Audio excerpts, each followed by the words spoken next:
नाही जाण तया परमात्म्याचे लक्षण ते ऐसे असे.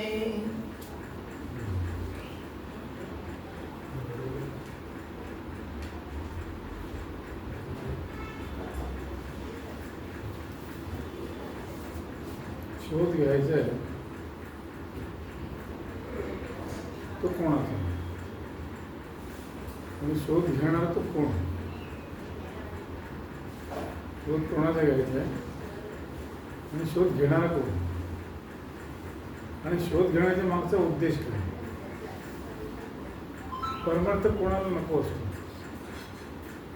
पण परमार्थामध्ये सगळं एकच पण मिळत नाही. परमार्थ करून मिळत काही नाही. बाकी काय कामधंदा केला उद्योगधंदा केला पण पैसे तर मिळते.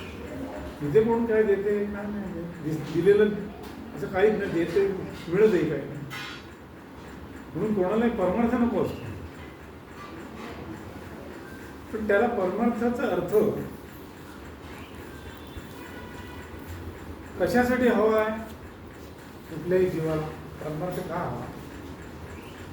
म्हणजे देवभक्ती जो करतो त्याला परमार्थ म्हणतो. देवभक्ती म्हणजे कुठेही गेलं कुठल्याही देवळात गेलं काय लाडू पेढे ठेवले हार घातला मला हे दे त्याला देवभक्ती म्हणतात. मला काहीतरी दे म्हणजे मला मिळायला पाहिजे. काही नाही मिळणार जर कुठे तर तिथे कोण जाईल का त्याला. त्याचं महाराज म्हणायचे मरायची इच्छा असेल तर आमच्याकडे आहे. काय म्हणायचे त्याची मरायची इच्छा आहे ना त्याने माझ्याकडे आहे. याचा अर्थ काय मरायची इच्छा कोणाला असेल काय अजून तरी सुद्धा तो धारिष्ट्यपणे पुढे गेला. महाराजांनी म्हटलं पण तरी पण त्याने धीर धरला नाही. महाराजांनी म्हटलं मारायला होईल बघ माझ्या पुढे येऊ नको मारायला होईल. मग तो धीर धरून पुढे गेला. नाही महाराज मेलो तरी चालेल. त्याच्या लक्षात आलं अर्थ करतात की मी मेलो तरी चालेल पण मी गुरूंचं वचन सोडणार नाही. त्याच्यासाठी ते शब्द महाराजांनी वापरले. मी माझ्याकडे आलं तर मरायला होईल विचार करा. तसं एकदा एका ठिकाणी कार्यक्रम होता.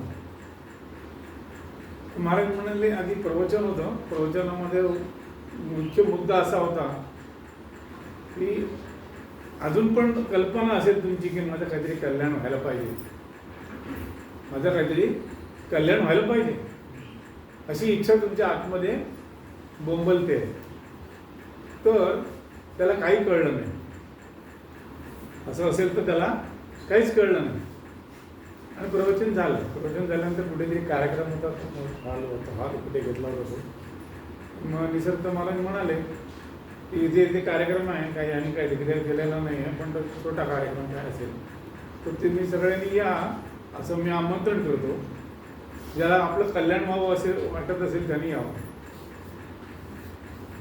त्याच्या आधी काय प्रवचनात सांगितलं आपलं कल्याण व्हावं अशी जर कोणाला वाटत असेल आपलं कल्याण व्हावं अशी इच्छा शिल्लक असेल तर त्याला काही कळलेलं नाही अजून.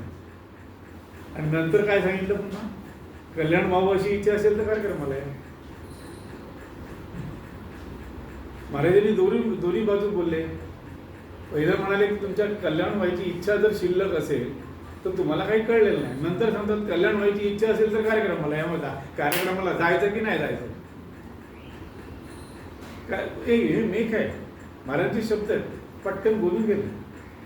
नंतर मग काय सांगतायत एकदा असं सांगितलं मला कळलं नाही की इच्छा आहे काय आपल्याला तर नाही आहे. आपल्याला कल्याणाची इच्छा नाही आहे. मग आपण कशाला कार्यक्रमाला जायचं. नाही जायचं. मला काही इच्छा नव्हती. मीच ठरवलं नाही जायचं कार्यक्रमाला. महाराजांनी सांगितलं पण त्यांनी सांगितलं ना कल्याणाची इच्छा असेल त्याने कार्यक्रमाला या. मला इच्छाच नाही आहे कल्याण व्हावं माझी. मी कशाला कार्यक्रमाला जाऊ. रात्री झोप झाली सकाळी जाग आली. महाराजांनी काल सांगितलेलं म्हटलं सद्गुरूचं वचन पाळणार कोण. महाराजांनी काय सांगितलं ते नंतर पण आधी वचन उद्या कार्यक्रमाला या हे वचन कसं पाळणार. कल्याण राहून दे बाजूला. नाही कल्याण झालं तरी चालेल पण कार्यक्रमाला राहायचं. आता केवढा घन अर्थ बोलता बोलता उलट सुलट शब्द वापरले महाराजांनी, पण त्याचा अर्थ असा की ते वचन पाळायला पाहिजे. मग कशी काय लोक विचारत होते की काय लाईफ हिस्ट्री काय विचारत तुम्ही म्हणजे प्रवास तुमच्या आयुष्याचा प्रवास कसा काय झाला. म्हणून आयुष्य संपलं नाही अजून प्रवास व्हायला, पण प्रवासाचा अर्थ असा की अध्यात्माच्या दृष्टिकोनातून विचार केला तर आम्ही काय काय म्हटलं, मला तर नशीबवान काय निसर्ग महाराज पण सोबत होते. त्या निसर्ग महाराजांनी देह ठेवल्यानंतर रणजित महाराज सोबत गेले, त्यामुळे त्यांच्याबरोबर फिरायला मिळालं, ज्ञान ऐकायला मिळालं, त्यांनी ज्ञान बोलायला लावलं. त्यामुळे आणखीन आनंदी आनंद, काही कमी नाही पडला आम्हाला, गुरुभक्तीला काही कमी पडलं नाही आम्हाला. पण प्रवास कसा झाला खडतर, थोडक्यात सांगायचं तर प्रवास खडतर. म्हणजे निसर्ग महाराजांची 22 वर्ष असताना भेट झाली वयाच्या, त्याच्यापूर्वी ध्यानधारणा करायला मला काय कशाला गरज होती. पण त्या कुठे एकनाथ काय म्हणाले, ते पुस्तकात येतो कविता काय म्हणतो आपण, ते मराठी पुस्तकामध्ये असतात त्यांचे दोहे असतात कबीराचे, तर ते काय सांगतात असं तसं. तर म्हटलं हे संतांचं वाङ्मय काय प्रकार आहे, आपल्याला मार्क मिळायला पाहिजे म्हणून लिहितोय आम्ही. पण ह्याच्यामध्ये असा काहीतरी प्रकार आहे की तो त्या तुकारामाला कळला, ज्ञानेश्वरांना कळला, एकनाथांना कळला, कबीराला कळलं. मग त्याचं कबीराचं शेले विणतोय, कौशल्य तर गेले विणून गेला, त्याला माहिती नाही. किंवा देवाची दरवाजात गेला भेटायला, तर पुढे पुढे गेला तर काय म्हणताय की तो उभा आहे, पण त्याचे पाय दिसत नाही. असं आहे का म्हणजे समोर आहे की मागे दिसत नाही, कुठे आहे माहिती नाही पडत, पण तो मला दिसलं. आता ह्या संतांना हे काय दिसते आणि त्यांना खुशी कुठून ही खुशी मिळते, त्याचा शोध घेतला पाहिजे. काय काहीतरी आहे का, हे सायन्स म्हणजे आहे हे सायन्स. मग ते मग स्वामी विवेकानंद म्हणा काय म्हणा, तर त्याच्यातून परिस्थिती अशी की शारीरिक परिस्थिती शाळेत असताना अशी होती की पाप्याचं पितर म्हणजे आज मरेल का उद्या मरेल अशी परिस्थिती होती. शाळेत फक्त 3 महिने, बाकी तर कसा पास व्हायचं ते मला माहिती नाही. पास झाला म्हणजे आनंद, मार्क किती मिळाले याला महत्त्व नाही, अशी परिस्थिती होती, सत्य परिस्थिती. पण आता त्याच्यानंतर पुढे ध्यानधारणा करायची वेळ आली. ध्यानधारणा करायचं आपोआप घटना अशा घडल्या की मला जंगल मिळालं ध्यानधारणा करायला. अभ्यास पण जंगलात जाऊन करायचा, तिकडे काम होतं ते काम करायचं, आणि उरलेल्या वेळात काम धंदा काय नाही, मग ध्यानधारणा करायची.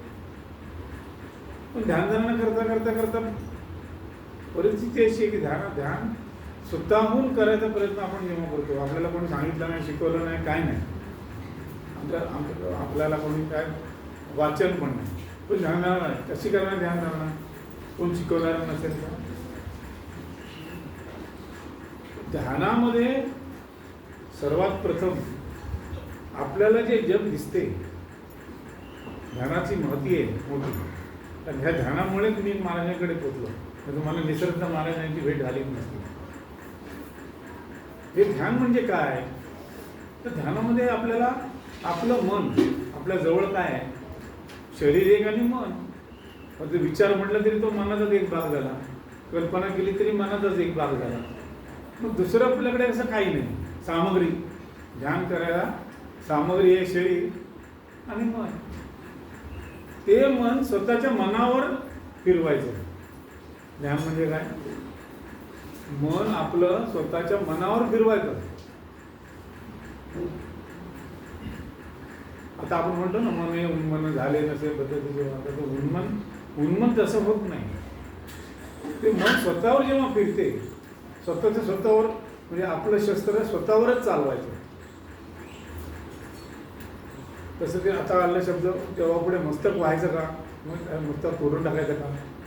तर जेव्हा हे मन स्वतःवर आपण फिरवतो, मन स्वतःवर जेव्हा फिरते तेव्हा त्याचे विचार आपोआप बंद होतात.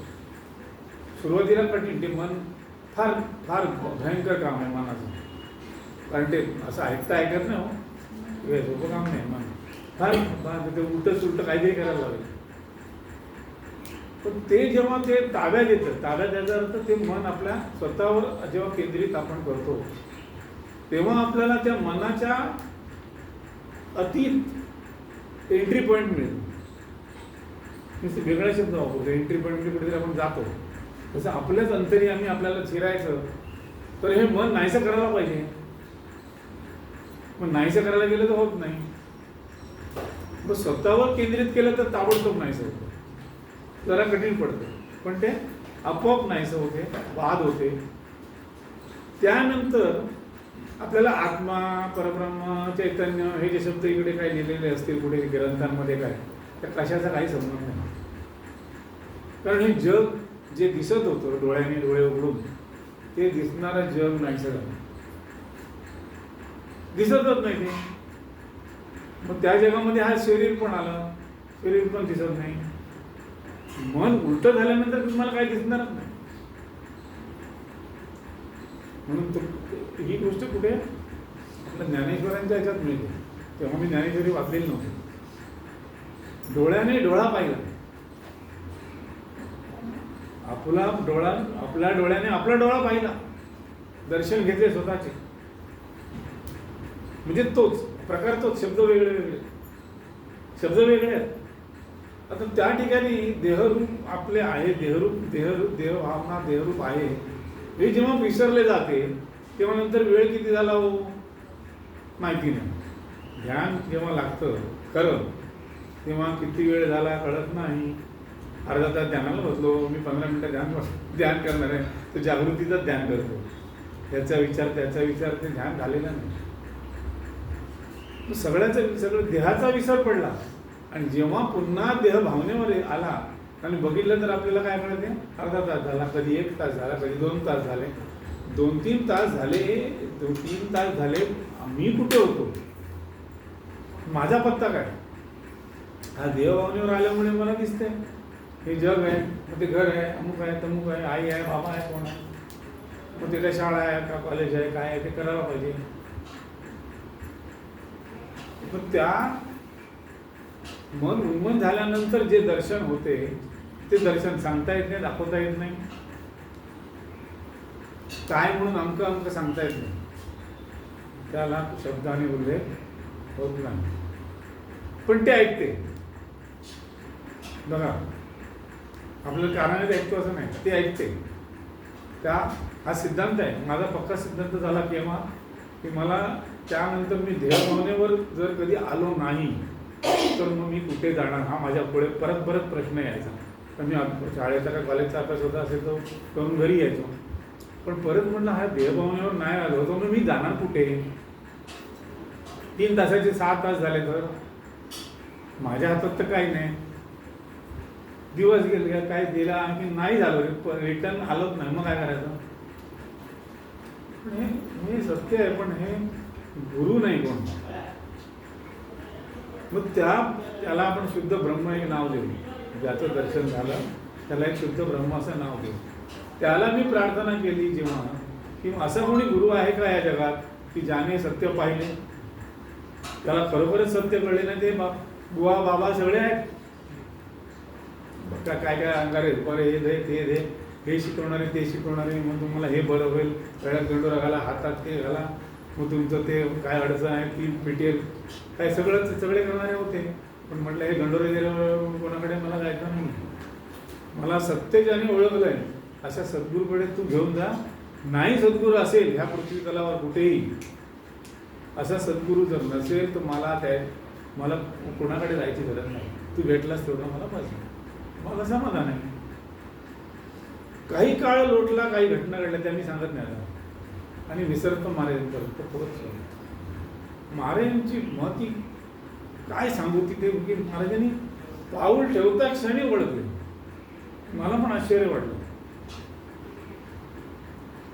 तर त्यांनी जे प्रश्न मला विचारले ते प्रत्येक वेळी 3 वेळा भेट होऊन सुद्धा पुन्हा पुन्हा एकच प्रश्न विचारला. मला कारण काय, एकच प्रश्न मला सारखा. 3 वेळा भेट झाल्यावर 3 वेळेला एकच प्रश्न. पण त्या 3 प्रश्नामध्ये महाराजांनी माझं जे काय शिल्लक राहिलेलं होतं ते उडवून टाकलं. म्हणजे गुरुकडे जाण्याच्या मागचा जो हेतू असतो, गुरुची भेट का देहरूपाने आहे खरी मान्य, पण ते देहरूप असताना सुद्धा तो जो प्रश्न विचारला गेला तो किती महत्वाचा आहे. तू कोण आहेस? प्रश्न काय? तू कोण आहेस हा एकच प्रश्न, त्याच्या पुढचं नाही. त्याचं उत्तर माझ्याने दिलंय. मी मनातल्या मनात काहीतरी म्हणायचं, मग त्यांना कसं ऐकायला द्यायचं? बस इथे. कसं ऐकलं मला नाही. 8 दिवसांनी गेलं तरी तोच प्रश्न, परत 8 दिवसांनी गेलो तोच प्रश्न. म्हटलं हे तर महाराज काय मला सोडत नाही. ह्या प्रश्नाचं उत्तर जोपर्यंत बरोबर येत नाही, पण मी बोलत नव्हतो. हे उत्तर मी महाराजांनी विचारलेलं मनातल्या मनात देत होतो, आणि त्याच्यामुळे महाराज परत विचारत होते असतील. पण महाराजांनी मी कोण आहे हे जेव्हा प्रश्न प्रत्येक वेळेला विचारला, त्या वेळेला जे उत्तर आतून येत गेलं ते एक एक गोष्ट बाद करत गेले. देह मी नव्हे, तू कोण आहेस? मी देह नाही. दुसऱ्यांदा प्रश्न विचारला त्याचा काय अर्थ? मी शुद्ध चैतन्य आहे, मी आत्मा आहे. दुसऱ्याचा अर्थ म्हणजे ते ब्रह्म, ते शुद्ध चैतन्य, ते मी. तर तिसऱ्यांदा पुन्हा तो प्रश्न विचारला, शुद्ध चैतन्य, शुद्ध ब्रह्म, ते मी. ह्या उत्तर झाल्यानंतर पुन्हा महाराजांनी तू कोण आहेस हा प्रश्न का विचारला?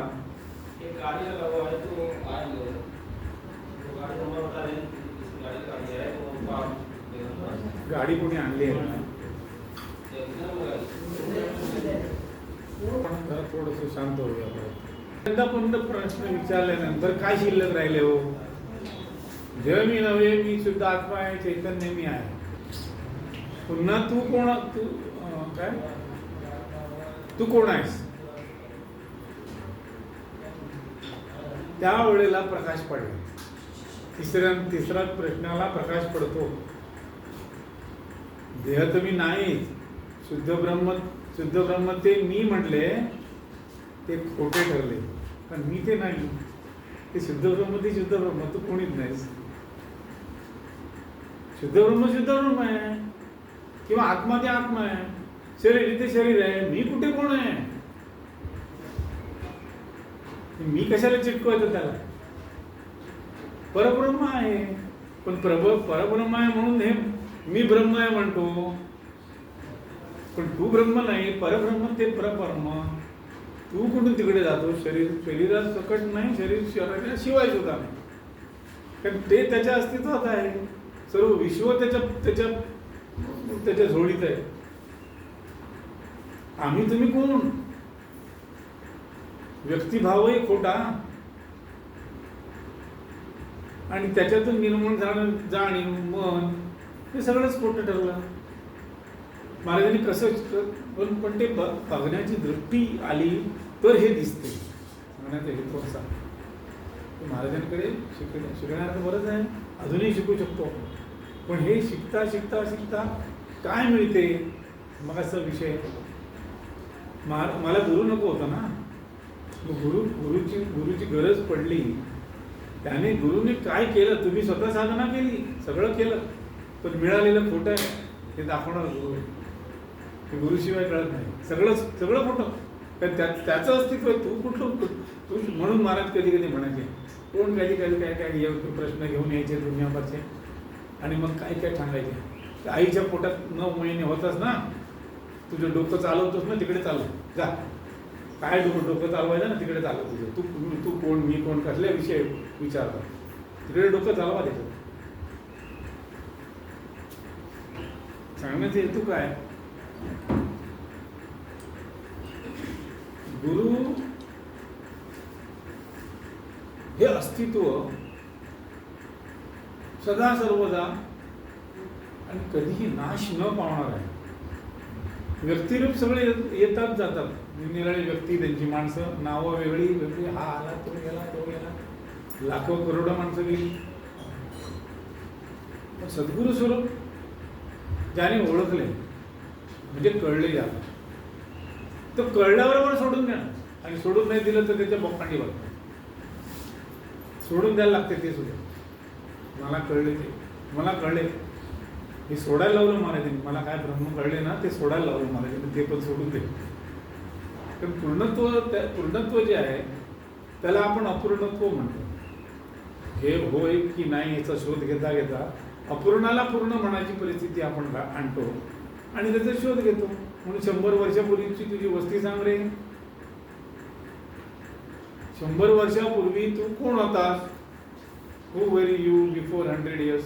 सांग उत्तर. त्याचं उत्तर कोण शोधेल त्याला सापडेल. महाराज एक शब्द बस. तर एक तो पारशी आला. पारशाला काय सांगितलं? पारशी होता तो. म्हणजे कुछ शिकना है. शिकना है. तुझा धर्मगुरू कोण रे? झोराष्ट्रियन. त्यांचा धर्मगुरू झोराष्ट्रियन. जा तू जा, उठ आता. तो झोराष्ट्रियन आहे ना, तोच तू आहेस. त्याचा शोध घेईपर्यंत तू येऊ नको शिकलं. ठीक आता इथे तो झोराष्ट्रियन तू आहेस, त्याचा शोध घे. मी सांगतो तो झोराष्ट्रियन तो तूच. तो शोध घे, तू निघ आता इथे. ह्याचे अर्थ काय सगळ्याचे?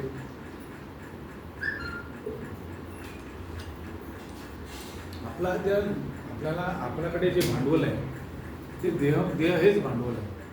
देहाशिवाय आपल्याकडे काही नाही. स्वतःचं म्हणजे आपण बाकीचं कमवलेलं भरपूर आहे, ते तिकडे आपापल्या ठिकाणी नाही. बँकेत आहे, घराच्या ठिकाणी आहे. पण अगदी जवळ आपल्या ज्याच्या आधारे ते घर बनवलं, ज्याच्या आधारे बँकेचे बॅलन्स वाढवले, ते शरीर. हे शरीर नसतं तर काय हे वाढणार कुठून? मी जमा करणार कोण? कशाला काय करतं? म्हणजे देह जवळच देहरूप. ते देहरूप ते मी नव्हे. ह्याची ओळख जोपर्यंत होत नाही तोपर्यंत गुरुची कृपा होणार नाही. कारण परब्रह्म दृश्याच्या पलीकडे आहे. दृश्य नव्हे. दृश्य जेव्हा नाहीसे होते तेव्हा जे शिल्लक राहते तेव्हा तुमची वृत्ती फाटून विथळून जाते. वृत्ती म्हणजे आत्मवृत्त, आपले विचार ते फाटून जातात.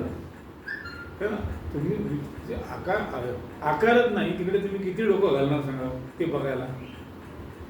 किती विचार केला तरी आकारच नाही. त्याचं दर्शन कसं घ्यायचं? काय करायचं त्या माणसाने? जीवाचा आटापिटा केला तरी, किती केलं तरी दर्शन देत नाही. ते दर्शन कधी देते? दर्शन देते पण आपण नाहीसं झाल्यावर. आपण आहो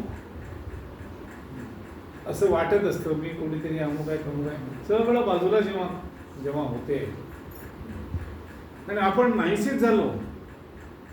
मी आहे वा नाही जाणवत नाही. मी आहे किंवा नाही हेच जाणवत नाही. जेव्हा ही स्थिती येते, जाणवतच नाही, तेव्हा जाणीवेच्या पलीकडे असलेले ते वस्तुस्थिती आपोआप दर्शन देते. दर्शन देते म्हणजे तिथे दर्शन घेणारा आणि दर्शन ज्याचे झाले असं नसतं. ते दर्शन आणि मी ते घेतले. घेणारा शिल्लक नाही राहिला पाहिजे. तर जोपर्यंत तो शिल्लक राहतो तोपर्यंत दर्शन झाला नाही. तो शिल्लक राहतोस तू, मग तू दर्शन झाले तुझं झालेलं नाही. जेव्हा मी शिल्लक राहत नाही तेव्हा जे शिल्लक असते त्याला शिष्य म्हणतात. शिष्य म्हणजे शेष शिल्लक राहिला. शेष म्हणजे शिल्लक राहिला. ते शिल्लक राहिला तर तो शिष्य. शिष्याची स्थिती तीच गुरु. तेच गुरु आणि शिष्य वेगळं नाही, एकच.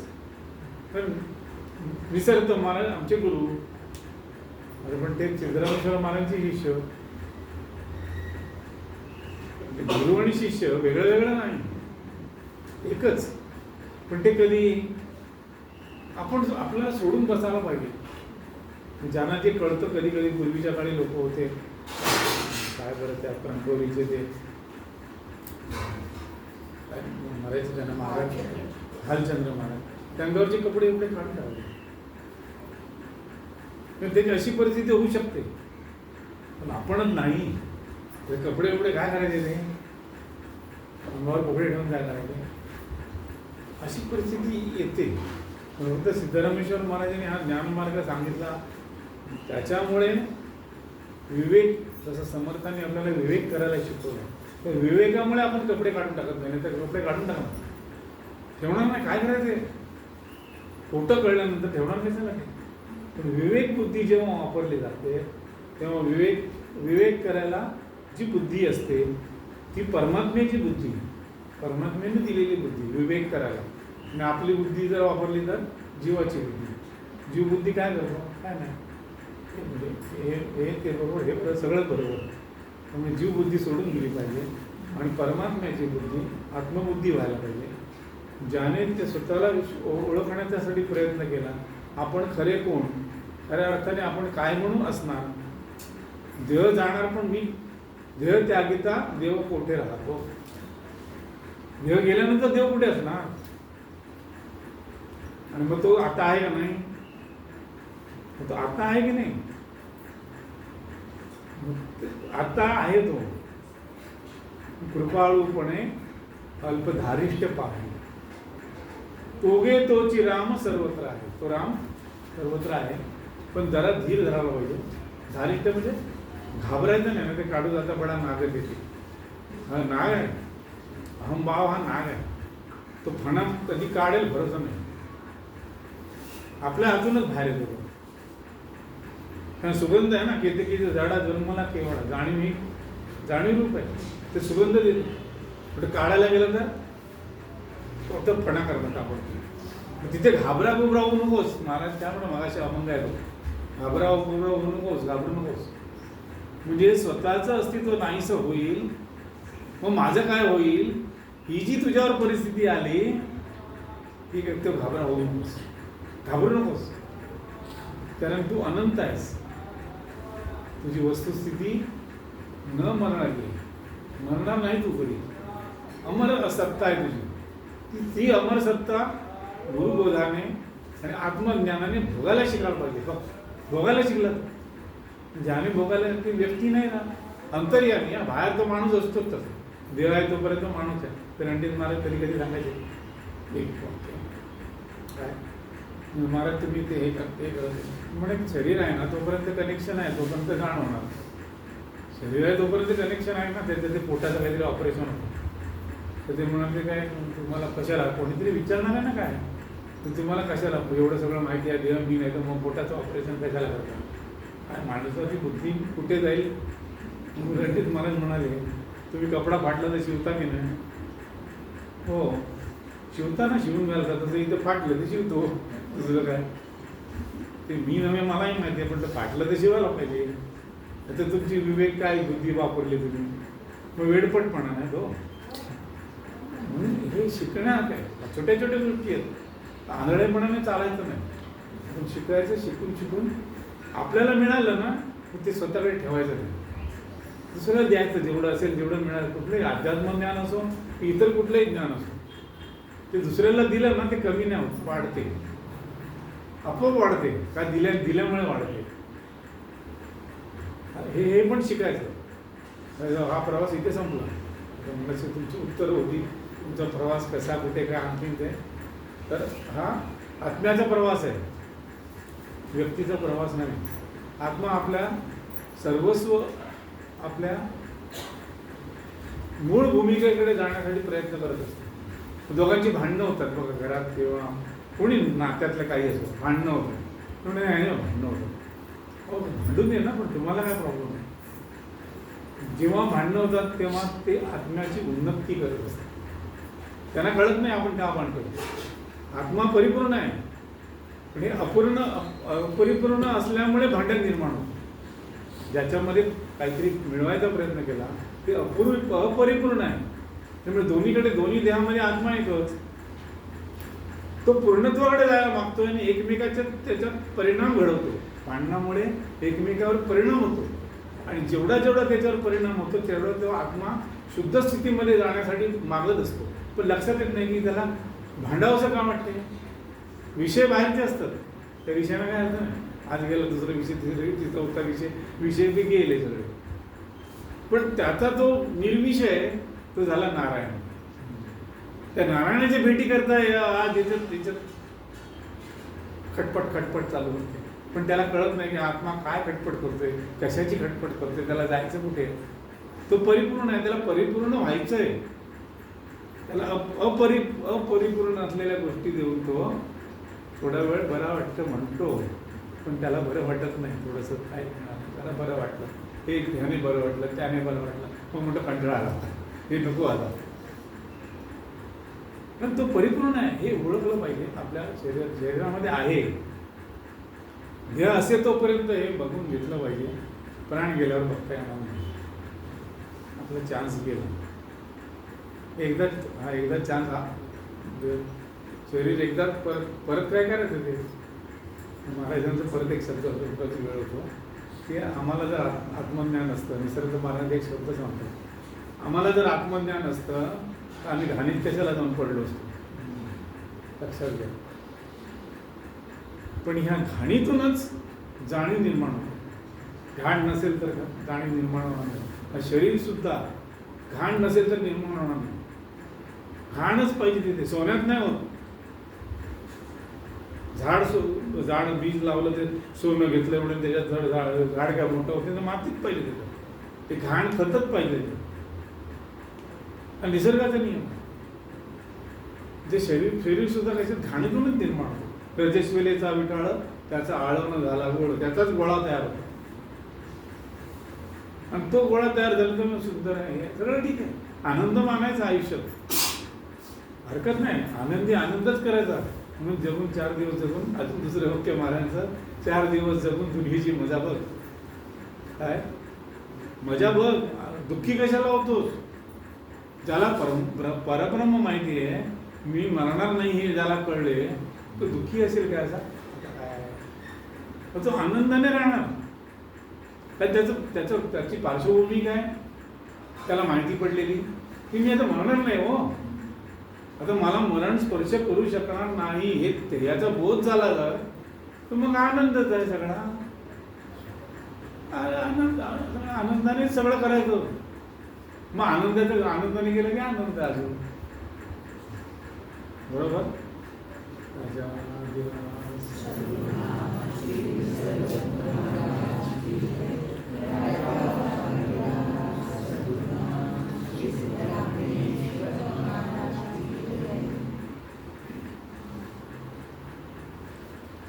हिता कारणे बोलणे सत्य आहे, हिता कारणे सर्व शोधून पाहे, हिता कारणे बंड पाखांड